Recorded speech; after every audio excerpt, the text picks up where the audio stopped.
हाँ, तो आज के वीडियो में हम सबसे पहले वेस्टर्न ब्रिज पे बातचीत करेंगे। उसके बाद क्लाउड्स लॉ देखेंगे, क्लाउड्स के रूल्स का एप्लीकेशन देखेंगे और फ्राडे लॉ पे बातचीत करेंगे। क्लियर? तो कहता है कि वेस्टर्न ब्रिज होता है जिसको आप लोग फिजिक्स में भी देखे होंगे। किस टाइप से हम रेजिस्टेंस लेते हैं और यहाँ से क्या करते हैं कि इसको हम यहाँ पे हमारा इलेक्ट्रोलाइट होता है, इस इलेक्ट्रोलाइट में करंट को हम पास कराते हैं इस इलेक्ट्रोड के द्वारा। क्लियर? और यहाँ इस इलेक्ट्रोड के द्वारा हम करंट को पास कराते हैं और यहाँ पे एक हम गैल्वेनोमीटर लगा देते हैं। गैल्वेनोमीटर लगाने का पर्पस हमारा ये होता है ताकि हम ये देखते रहें कि यहाँ से करंट का फ्लो ना हो। और यह R1, यह R2, R3, R4 हमारा रेजिस्टेंस होता है। फिर हम क्या कहते हैं कि R1/R2 इक्वल टू R3/R4 होता है, जैसे कि फिजिक्स में आप लोग पढ़े हैं, जानते हैं। तो यहाँ से क्या होता है कि हमारा R2 का वैल्यू निकल जाता है और R2 का वैल्यू को निकाल लेते हैं। जो यह R जो होता है, यह जो रेजिस्टेंस होता है, वह इलेक्ट्रोलाइट का रेजिस्टेंस होता है। और जब इलेक्ट्रोलाइट का रेजिस्टेंस हमको मिल जाता है तो ये हम जानते हैं कि 1/R इक्वल टू G यानी कि कंडक्टेंस होता है। तो इस टाइप से हमारा कंडक्टेंस पता चल जाता है। क्लियर? इसके बाद हम बात करते हैं कोलराउस लॉ पे। तो पिछले वीडियो में हम लोग बातचीत किए थे कि वीक इलेक्ट्रोलाइट का हम मोलर कंडक्टिविटी है उसको हम कैलकुलेट नहीं कर सकते हैं बाय द फार्मूला, यानी कि हम डाइल्यूशन चेंज कर दें, यानी कि by the changing of the dilution how molar conductivity will be change we cannot consider. तो इसी बात को जानने के लिए कि डिफरेंट कंसंट्रेशन पे जो वीक इलेक्ट्रोलाइट का जो मोलर कंडक्टिविटी है वह कितना होगा, उसको डिटरमाइन करने के लिए एक कोलराउस साहब ने एक लॉ दिया, या फिर हम इसको ऐसे कह सकते हैं कि कोलराउस के लॉ को यूज कर हम वीक इलेक्ट्रोलाइट का मोलर कंडक्टिविटी हम कैलकुलेट कर सकते हैं इनफाइनाइट डाइल्यूशन पे। क्लियर? तो कोलराउस साहब ने क्या कहा, इन्होंने कहा कि अगर कोई भी इलेक्ट्रोलाइट है, जैसे कि KCl है, NaCl है, कोई भी इलेक्ट्रोलाइट है, तो इसको अगर हम इनफाइनाइट डाइल्यूशन पर लेकर जा रहे हैं, तो आप लोग समझते हैं कि इनफाइनाइट डाइल्यूशन का मतलब होता है कि कंसंट्रेशन जीरो कर दिया जाए। लेकिन वास्तव में तो कंसंट्रेशन जीरो होगा नहीं, पिछले वीडियो में हम लोग बातचीत इसको किए हैं, लेकिन हम लोग मान लेते हैं कि कंसंट्रेशन वहाँ पे जीरो है। तो कंसंट्रेशन जब जीरो होगा तो ऐसे कंडीशन में जो इलेक्ट्रोलाइट का जो मोलर कंडक्टिविटी होगा वह मैक्सिमम होगा। क्लियर? तो वहाँ पे देखा जाता है कि प्रत्येक आयंस का, जैसे कि Ca+ एक्वस में डिसोसिएट होगा, Cl- एक्वस बनेगा, उसी टाइप से Na+ एक्वस बनेगा, Cl- एक्वस बनेगा। तो कोलराउस साहब ने कहा कि इनफाइनाइट डाइल्यूशन पर प्रत्येक आयंस का अपना मोलर कंडक्टिविटी होता है, उसके साथ कौन से आयन है उससे उसको कोई लेना देना नहीं है। ठीक है? यानी कि हम कह सकते हैं कि eight infinite dilution all ions have its own molar conductivity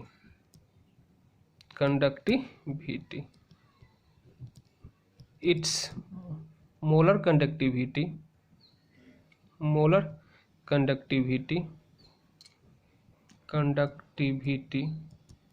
doesn't depend upon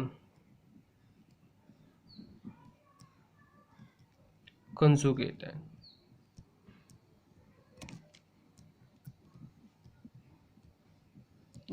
जैसे कि यहाँ पे K प्लस का अपना मोलर कंडक्टिविटी होगा, इसके साथ Cl माइनस है, उससे कोई लेना देना नहीं है। यहाँ पे Na प्लस का अपना मोलर कंडक्टिविटी होगा, इसके साथ Cl माइनस है, इससे कोई लेना देना नहीं है।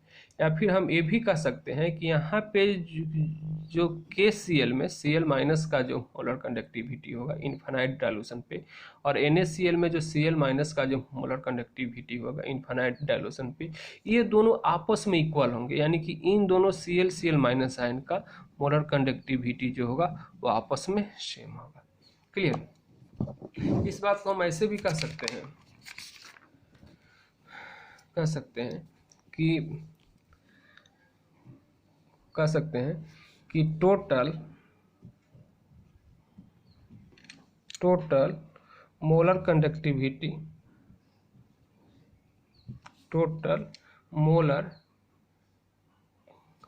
Conductivity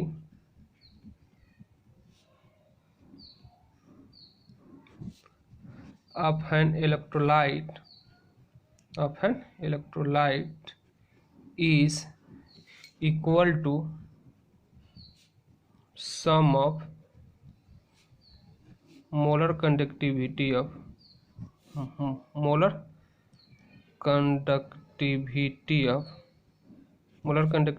of its ion at infinite dilution. यानी कि इसको हम कह सकते हैं कि इनफाइनाइट डाइल्यूशन पे अगर हम लैम्डा इनफाइनाइट KCl को निकालते हैं तो कहता है कि लैम्डा इनफाइनाइट K प्लस और लैम्डा इनफाइनाइट Cl माइनस के सम के इक्वल होगा। यानी कि दोनों को हम ऐड कर दें, इसके इक्वल होगा इसका मोलर कंडक्टिविटी। क्लियर? ये बात कोलाउ साहब ने कहा था। अब एक चीज़ को याद रखना कि जैसे कि आपको अगर Al2SO4 का होल थराइस का निकालना है आपको इनफाइनाइट डाइल्यूशन पे मोलर कंडक्टिविटी, तो एक चीज़ आप लोग जानते हो कि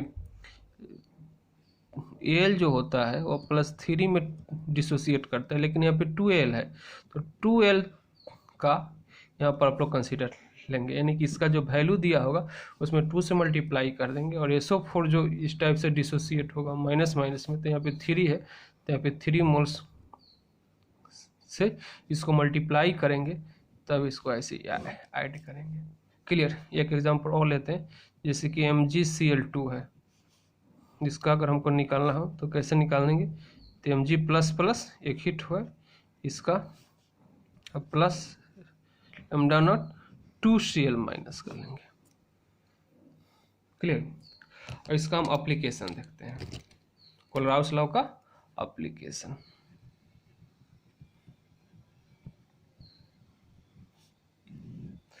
तो कहते हैं कि कोलराउस लॉ के एप्लीकेशन बहुत है। तो फर्स्ट तो एप्लीकेशन ये है कि हम कोलराउस लॉ का एप्लीकेशन से हम वीक इलेक्ट्रोलाइट का भी मोलर कंडक्टिविटी निकाल सकते हैं एट इनफाइनाइट डाइल्यूशन पे। तो फर्स्ट एप्लीकेशन ये है कि we can calculate molar conductivity of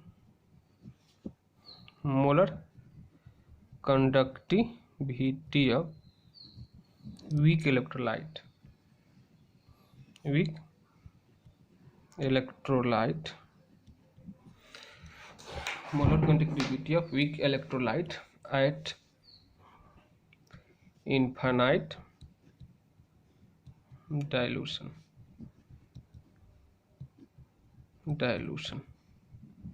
कैसे निकाल सकते हैं? तो अगर हमको एसिटिक एसिड का निकालना हो CH3COO, तो एसिटिक एसिड तो आपको पता है कि वीक इलेक्ट्रोलाइट है, तो ये जो डिसोसिएट करेगा किसमें डिसोसिएट करेगा, तो H+ आयंस में और एसीटेट आयन में। तो ये चीज़ आपको पता है कि इसके लिए तो बाय फार्मूला आप निकाल नहीं सकते हो, तो आप क्या करोगे कि ये आयंस आपको चाहिए, और जस्ट अभी आप लोग एक चीज़ पढ़े हो कि H+ आयन चाहे तो कहीं से भी अगर हम कंसीडर करें, सबका मोलर कंडक्टिविटी जो होगा इनफाइनाइट डायल्यूशन पे सेम होगा। एसीटेट आयन चाहे जहाँ से भी कंसीडर करें, इनफाइनाइट डायल्यूशन पे सबका मोलर कंडक्टिविटी सेम होगा। तो ऐसे कंडीशन में हम H+ आयन हम स्ट्रॉन्ग कोई एसिड से लेते हैं, स्ट्रॉन्ग कोई इलेक्ट्रोलाइट से लेते हैं। जैसे कि अगर हम HCl का मोलर कंडक्टिविटी ले लें और यहाँ पे अगर हम सोडियम एसीटेट का ले लें मोलर कंडक्टिविटी, सोडियम एसीटेट का CH3COONA, और इसमें से इसको हम माइनस कर दें मोलर कंडक्टिविटी ऑफ, इसमें से हम माइनस कर दें NaCl का, तो इसको हम इस टाइप से लिख सकते हैं कि मोलर कंडक्टिविटी ऑफ H+ है, हाँ इनफाइनाइट डायल्यूशन पे मोलर Cl- है, प्लस इसको अगर हम डिसोसिएट करें तो CH3COO- और यहाँ पे Na+, इसको हमको माइनस करना है तो माइनस Na+ माइनस Cl-, तो Cl- से या Cl- और इस Na+ या Na+ कैंसिल हो गया, यानी कि बचा क्या, तो H+ आयन और यहाँ से बचा हमारा lambda of acetic acid acetate ion. इस टाइप से हम लैम्डा इनफाइनाइट CH3COOH निकाल सकते हैं। यानी कि हम कोलराउट्स लॉ का यूज कर हम किसी भी इलेक्ट्रोलाइट का मोलर कंडक्टिविटी निकाल सकते हैं। क्लियर। हम यहाँ से हम वाटर का भी निकाल सकते हैं, क्योंकि वाटर को तो आप लोग जानते हो कि वाटर को हम डाइल्यूट नहीं कर सकते हैं, क्योंकि वाटर को कैसे डाइल्यूट करेंगे भाई, पानी में और पानी डालेंगे तो डाइल्यूट थोड़े होगा, तो उसको इनफाइनाइट डाइल्यूशन पे लेकर तो हम जाएंगे नहीं, ये कंसेप्ट तो हमारा होगा नहीं। तो फिर यहाँ से वाटर के केस को कैसे कंसिडर करेंगे, तो कहते हैं कि वाटर को अगर इनफाइनाइट डाइल्यूशन पे लेना जाए H2O, तो H2O को कैसे निकालेंगे, तो H2O हमारा किस चीज़ में डिसोसिएट करेगा, तो H+ और OH- में, तो H+ हमको लेना है तो हम लैम्डा नॉट इनफाइनाइट HCl में अगर लैम्डा नॉट इनफाइनाइट NaOH को अगर हम ऐड कर दें, यहाँ से लैम्डा नॉट इनफाइनाइट हम माइनस कर दें NaCl का, तो Cl से Cl और Na से Na कैंसिल होगा, बचेगा क्या, लैम्डा नॉट H+ और लैम्डा, इसको हम लोग NCERT नॉट में भी लिखा है, या फिर आप लोग नॉट भी कर सकते हैं या इनफाइनाइट भी कर सकते हैं, अलग अलग बुक में अलग अलग चीज़ें दिया गया है।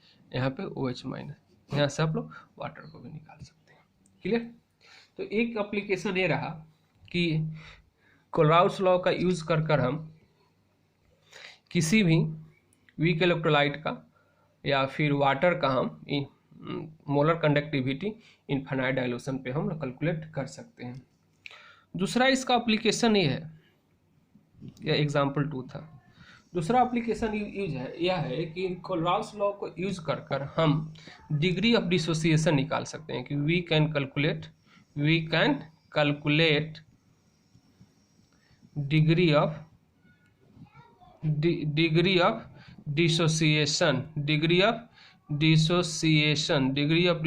मीन्स अल्फा हम लोग कंसिडर कर सकते हैं, यानी कि alpha = lambda m by lambda infinite m। और जरा इस बात को समझेंगे हम लोग, कहता है कि अल्फा = हम लोग जानते हैं कि number of dissociate moles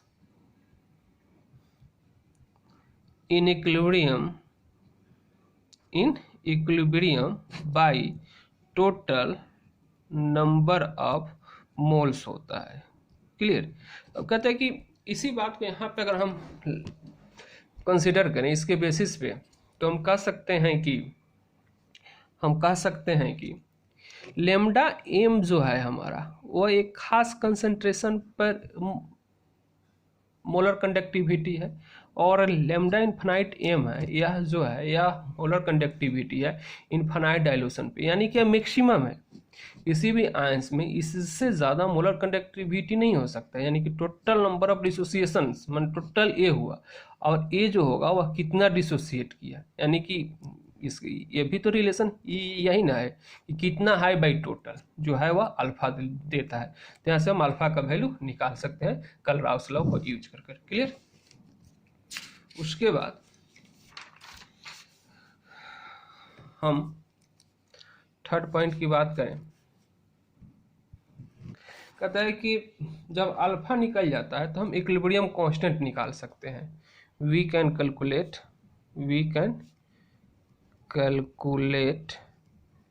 equilibrium constant.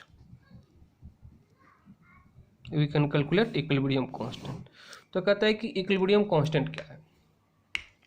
तो आप लोग जानते हैं कि K equal to C alpha square 1 minus alpha. Clear. Equilibrium में हम लोग पढ़े हैं कि K इक्वल टू, या इक्विलिब्रियम में हम लोग इसको KC लिख देते हैं कि KC equal to C alpha square 1 minus alpha. KC equal to होता था इक्विलिब्रियम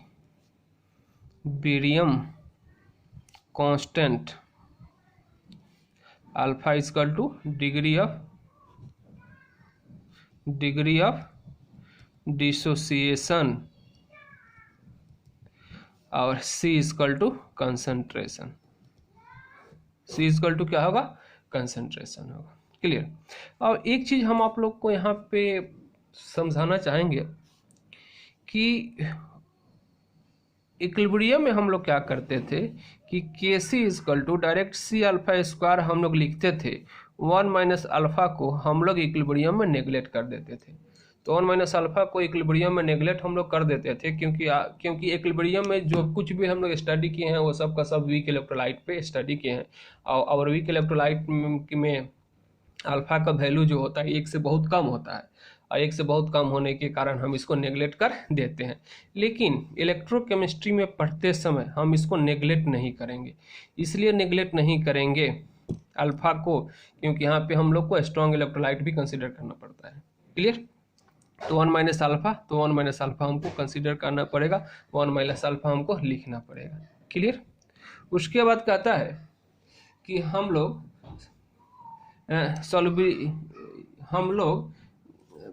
कंसिडर कर सकते हैं solubility equilibrium of sparingly soluble salt. We can calculate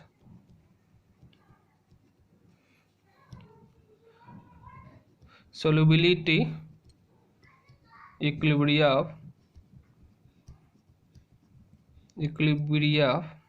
of springly soluble salt। Sparingly soluble salt के लिए तो यहाँ पे कहता है कि lambda naught M equal to होता है कप्पा इंटू 1000 बाई मोलारिटी। पहले से आप लोग जानते हैं इसको कप्पा इंटू 1000 बाई, यहाँ पे सोलबिलिटी लिख सकते हैं, सोलबिलिटी, या फिर आप लिख सकते हैं कि solubility equal to kappa into 1000 by lambda naught M. तो इस फार्मूला पे क्वेश्चंस आते हैं, इसको ढंग से देखिएगा।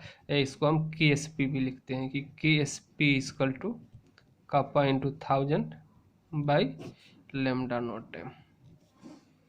KSP equal to kappa into 1000 by lambda naught M. इस फार्मूला पर भी क्वेश्चन होता है, तो इसको आप लोग ध्यान से देखेंगे, ध्यान से रखेंगे। क्लियर। इसके बाद हम लोग बातचीत करते हैं फ्राडे लॉ पे। फ्राडेज लॉ तो कहता है कि फ्राडेज लॉ को समझने के लिए आपको सबसे पहले आपको आना चाहिए है इक्विवेलेंट मास, इक्विवेलेंट मास। अगर आप इक्विवेलेंट मास समझते हैं तो फैराडे लॉ आप समझते हैं। अगर इक्विवेलेंट मास का कंसेप्ट आपका बहुत बढ़िया नहीं होगा तो फैराडे लॉ आप नहीं समझ सकते हैं। क्लियर। तो इक्विवेलेंट मास क्या कहता है? तो इक्विवेलेंट मास कहता है कि molar mass by valency, molar mass by valency कह सकते हो, या चार्ज ऑफ रेडिकल कह सकते हो, या फिर चार्ज ऑफ रेडिकल कर सकते हो, या फिर molar mass equal to oxidation state कह सकते हो।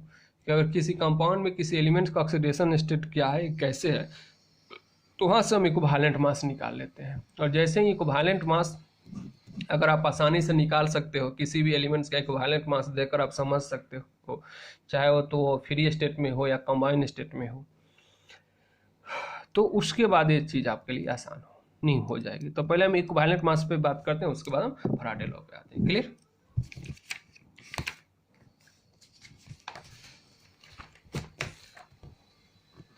तो कहता है कि इक्विवेलेंट मास अगर हमको निकालना है, कि इक्विवेलेंट मास हम इक्यू लिखते हैं, इक्विवेलेंस मास ऑफ सोडियम, तो सोडियम का निकालना है। तो सोडियम का मोलर मास आप लोग जानते हो कि 23 होता है और वैलेंसी 1 है, तो कितना होगा 23। उसी प्रकार से अगर मैग्नीशियम का निकाल सकते हो इक्विवेलेंट मास, इसका 24 होता है मैग्नीशियम का मोलर मास, वैलेंसी 2 होता है, तो कितना हो जाएगा 12। एल्युमिनियम का अगर इक्विवेलेंट मास आप निकालना चाह रहे हो तो एल्युमिनियम का मोलर मास 27 होता है, वैलेंसी 3 होता है, तो कितना हो जाएगा 9 हो जाएगा। तो ये सबका सब इसका क्या होगा, इक्विवेलेंट मास होगा। क्लियर है। कहता है कि कुछ एलिमेंट्स का इक्विवेलेंट मास जो होता है वो फिक्स होता है, जिसका वैलेंसी फिक्स होता है। अगर वैलेंसी फिक्स्ड होगा तो इक्विवेलेंट मास जो होगा वह फिक्स होगा। एक चीज को याद रखिएगा, अगर वैलेंसी अगर वेरिएबल होगा, मतलब अगर वैलेंसी बदल गया, अगर वैलेंसी बदल गया तो इक्विवेलेंट मास भी वेरिएबल होगा, इक्विवेलेंट मास बदल जाएगा। जैसे हम समझते हैं कि equivalent mass of Fe in FeCl2, तो FeCl2 में अगर Fe का इक्विवेलेंट मास अगर आप निकालते हैं तो Fe का मोलर मास 56 होता है, FeCl2 में Fe की वैलेंसी कितनी है 2 है, तो यहाँ पे 2 से आप डिवाइड करोगे तो 28 होगा। क्लियर। लेकिन आप वही इक्विवेलेंट मास ऑफ Fe ही निकालते हो, अगर FeCl3 में निकालते हो, या बात जानते हो कि फेरिक क्लोराइड भी बनता है, फेरस क्लोराइड भी बनता है, तो यहाँ पे 56/2 हो जाएगा, सॉरी 3 हो जाएगा, क्योंकि यहाँ पे वैलेंसी इसकी 3 हो गई, 18 3 54 और उसके बाद 2 6 6। अब यहाँ पे इक्विवेलेंट मास इसका इतना हो गया। क्लियर। यानी कि वैलेंसी अगर बदल गई तो इक्विवेलेंट मास बदल जाएगा। इस बात को एकदम दिमाग में बैठा लेना है। फर्स्ट बात ये दिमाग में बैठा लेना है कि molar mass by valency equivalent mass होता है, और इक्विवेलेंट मास चेंज हो सकता है वैलेंसी के अकॉर्डिंग। तो दो बातें क्लियर हो गई।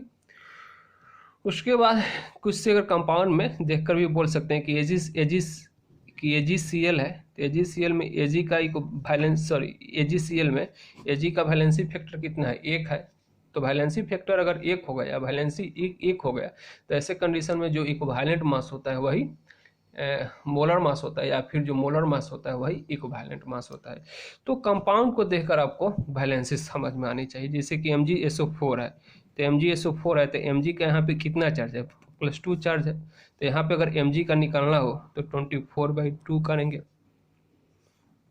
LOH का होल 3 अगर इस टाइप से कंपाउंड हो तो यहाँ पे L की वैलेंसी कितनी है 3 है, तो यहाँ पे 27/3 करेंगे।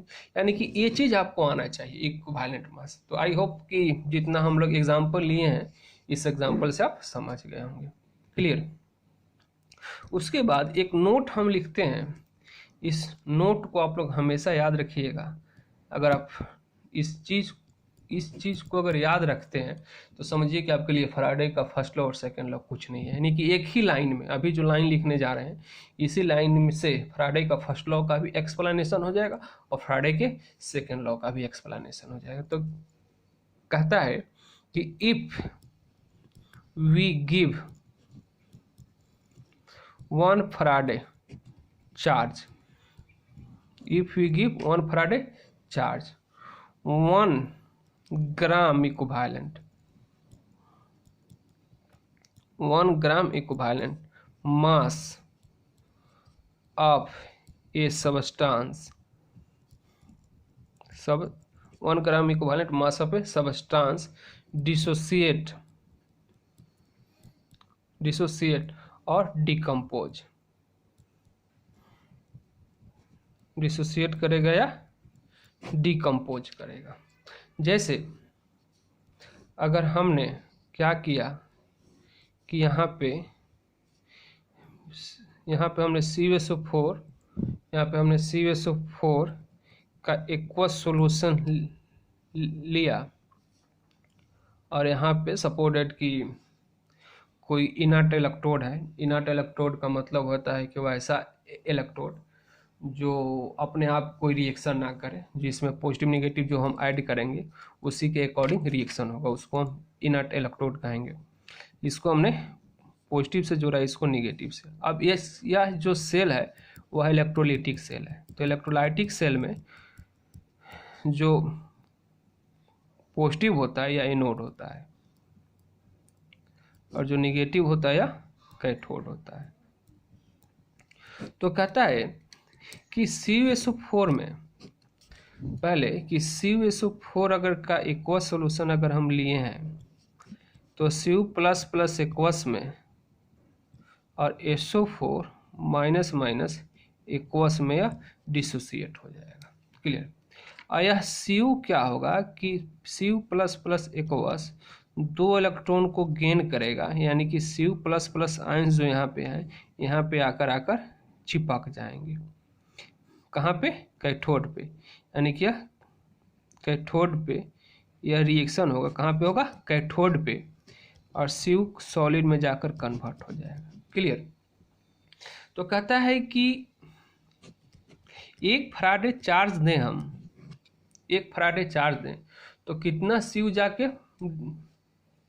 यहाँ पे चिपकेगा, जाकर यहाँ पे स्थिर होगा। तो कहते हैं कि 1 फैराडे हम चार्ज दें तो इसका 1 ग्राम इक्विवेलेंट, 1 ग्राम इक्विवेलेंट, और 1 ग्राम इक्विवेलेंट कितना होता है? तो जितना इसका इक्विवेलेंट मास होता है। कितना होता है? Equivalent mass. अब हम कॉपर का इक्विवेलेंट मास निकालें तो CuSO4 में, तो CuSO4 में कॉपर जो है वह +2 ऑक्सीडेशन स्टेट में है। तो इक्विवेलेंट मास इसका निकालने के लिए हम क्या करेंगे कि मोलर मास बाई वैलेंसी करेंगे ना। हाँ, तो मोलर मास इसका 63.5 होता है लगभग, डिवाइडेड बाई 2 तो कितना हो जाएगा? लगभग 31.75 हो जाएगा, 31.75। यानी हम कह सकते हैं कि 1 फैराडे चार्ज देंगे हम तो 31.75 ग्राम कॉपर जो होगा, कॉपर सल्फेट से निकल कर कैथोड पे चला जाएगा। बात समझ में आ गई? एक और एग्जांपल लेते हैं।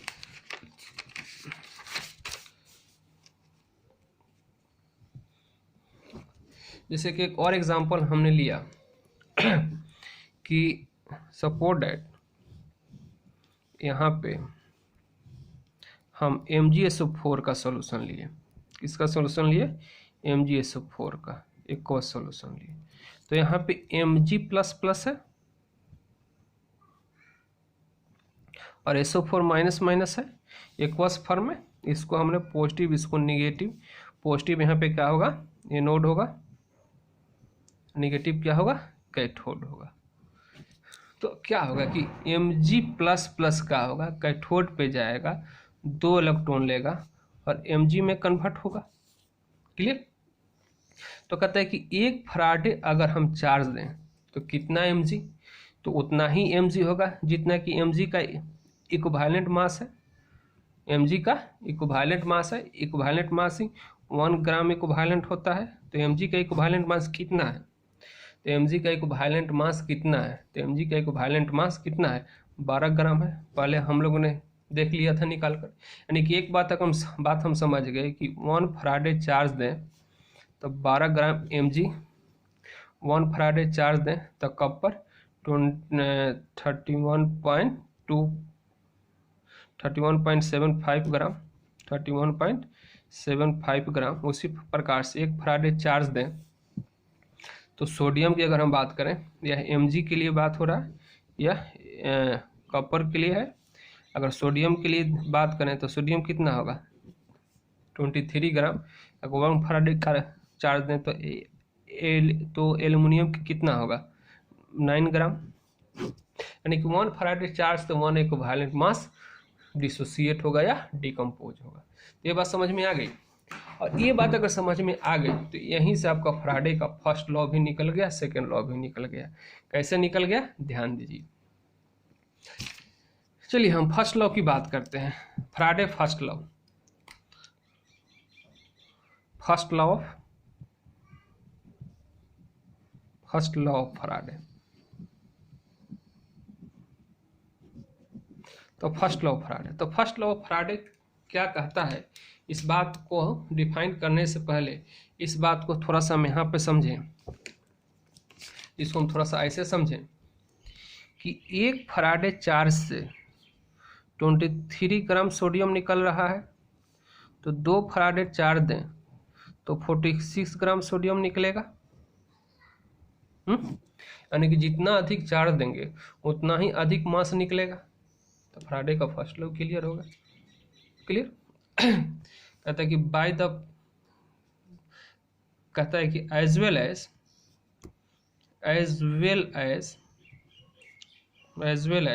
चार्ज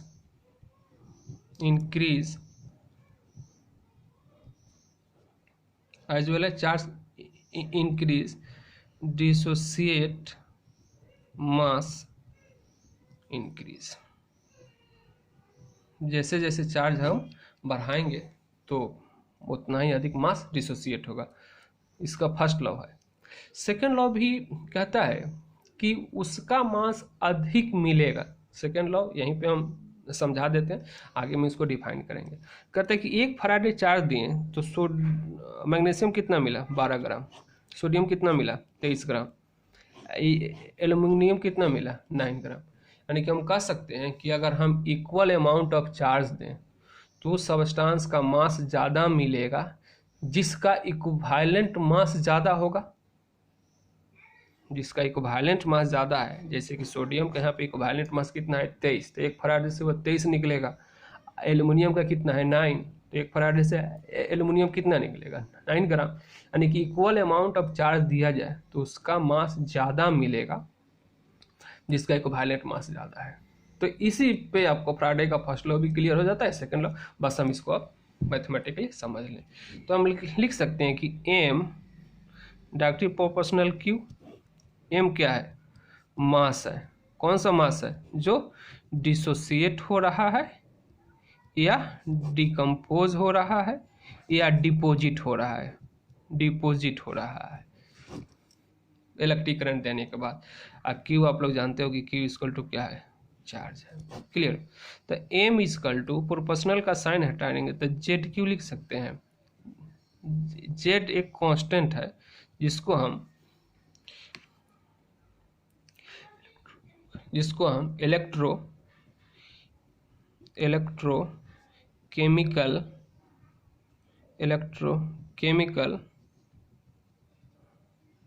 इक्विवेलेंट के नाम से जानते हैं।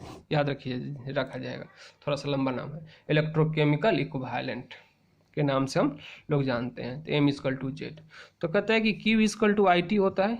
Q equal to I into T होता है। तो M इक्वल टू अगर हम Z लिख दें तो Z equal to I T। I क्या है? इलेक्ट्रिक करंट है। क्या है? इलेक्ट्रिक करंट है। और T क्या है? टाइम है। T क्या है? टाइम है। तो कहता है कि if I equal to 1 ampere, I का वैल्यू अगर हम 1 एम्पियर लें और टी का वैल्यू अगर हम 1 सेकेंड लें, तो ऐसे कंडीशन में एम जो होगा वो क्या होगा, जेड के इक्वल हो जाएगा। यानी कि हम कह सकते हैं ना कि the mass of A substance which is obtain bye the passing of, यानी कि हम लिख सकते हैं कि the mass of a substance, the mass of a substance obtained, the mass of a substance obtained by the passing of, by the passing of, by the passing of 1 ampere current, 1 ampere current in 1 second, in 1 second, known as electrochemical equivalent, known as electrochemical equivalent, जिसको हम electrochemical equivalent कहेंगे। Clear? तो electrochemical equivalent भी आप लोग समझ गए। यानी कि हम इसी बात को हम कह सकते हैं कि अगर हम 1 फराडे करंट दे दें, यानी कि Z = E/F हो जाएगा। यानी कि हम यह बात कह दें कि 1 फराडे अगर हम चार्ज दे दें, 1 फराडे अगर चार्ज दें, तो जो भी मास डिसोसिएट होगा वह किसके बराबर हो जाएगा, इक्विवेलेंट। यानी कि E = ZF भी हम लिख सकते हैं। यानी कि 1 फराडे चार्ज से जो मास डिसोसिएट होता है वही क्या होता है, इक्विवेलेंट मास होता है। अब इसको बात को हम इसको ऐसे भी हम लिख सकते हैं कि E1 = F1 E1 = Z1 E2 = Z2। क्या है, सब तो एफ ही है। या फिर इसको हम ऐसे भी आप लोग समझ सकते हैं, इसी इक्वेशन को करें कि E1 by Z1 = F ही होगा। उसी प्रकार से E2 by Z2 = F ही होगा। तो यह F और यह F अगर इक्वल है तो हम लिख सकते हैं ना कि E1 by Z1 = E2 by Z2। यही है फराडे का सेकेंड लॉ, यानी कि second law of Faraday. Second law of Faraday क्या कहता है, कहता है कि by the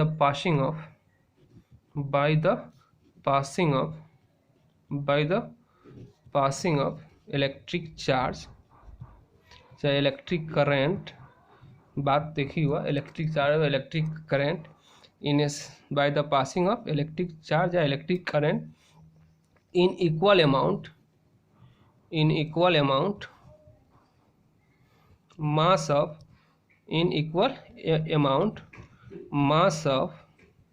those substance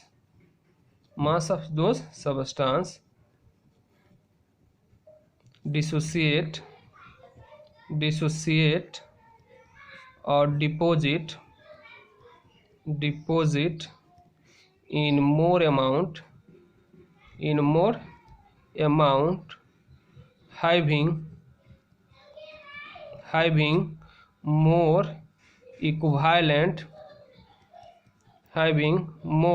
equivalent mass, जिसका इक्विवेलेंट मास अधिक होता है। यानी कि E1 by, अब Z के बदला में हम M लिख सकते हैं, M1 = E2 by M2। यानी कि हम लिख सकते हैं कि equivalent mass of substance A by mass of substance A = equivalent mass of substance B by mass of substance B। Clear? तो ये था आज का क्लास। इसके बाद नेक्स्ट वीडियो में हम कुछ इस पे क्वेश्चन बात करेंगे और उसके बाद हम बहुत बढ़िया टॉपिक देखेंगे, इलेक्ट्रिक प्रोडक्ट। ठीक है, तब तक के लिए थैंक्स।